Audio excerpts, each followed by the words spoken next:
อ๋อทุกคนเนาะมื้อนี้ก็ฝนตกแรงๆทุกคนเนาะอ่าบ่าวพายได้เดินทางไปตลาดหลัก14ได้พาทุกคนไปเบิ่งภาพบรรยากาศเนาะอันนี้เข้าไปก็จะเห็นบูธบริษัทเพิ่นเข้ามาเนาะช่วงนี้ทุกคนช่วงนี้เฮ็ดหลายบอกเลยว่าเฮ็ดแท้เฮ็ดหวานเนาะทุกคนเนาะก็มีปลาแม่น้ำคลองแหน่ปลากดปลากุ้งกั้งโอ้ยครบสุดเลยเนาะทุกคนเนาะเป็นปูเป็นปลาแม่น้ำคลองเป็นอาหารการกินเนาะอ่า คอยเสิร์ฟให้ทุกคนได้ไปส้มไปเที่ยวไปซื้อกันเนาะทุกคนเนาะเป็นเฮ็ดเป็นฮาร์ดหลายแห่งทุกคนตลาดหลัก14อ๋อทุกคนเฮ็ดกับแกะเนาะแต่บ่ค่อยเห็นเนาะทุกคนผู้หญิงมื้อนี้บ่พายมาตลาดหลัก14แล้วทุกคนเฮ็ดกับแกะกว่าแล้วก็ตำเนาะทุกคนบ่พายก็ตำหาเฮ็ดกับแกะนี่มาหลายเดือนแล้วทุกคนเนาะแต่ว่าบ่ค่อยมีแต่ว่าช่วงนี้ก็มีก็ดีใจแฮงทุกคนขายยังนี่ฮะที่เมียเหี่ยวเออเอา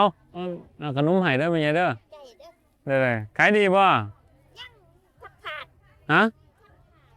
ยังเท่านี้โอ้ยังเท่านี้โอ้หน่อใหม่ก็ได้เนาะ